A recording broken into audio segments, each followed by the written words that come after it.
আমরা শুরু থেকে ওনাদের সাথে নয়াপল্টন অফিসে গিয়ে বসেছিলাম।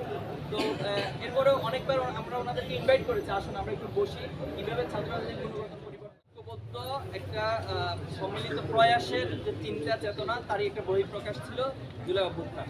তো আমরা চেয়েছিলাম যে এরপরে আসলে সকলে ঐক্যবদ্ধভাবে কাজ করবে।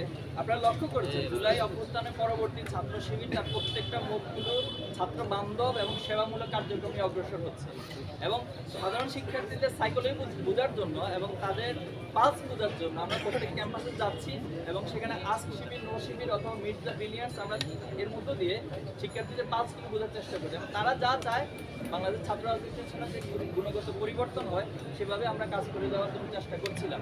কিন্তু আমাদের বন্ধু প্রতীক, তারা আমাদের প্রতিপক্ষ শব্দ ব্যবহার করে, আমরা বন্ধু প্রতীক শব্দটি খুব সচেতনভাবে ব্যবহার করে বলছি।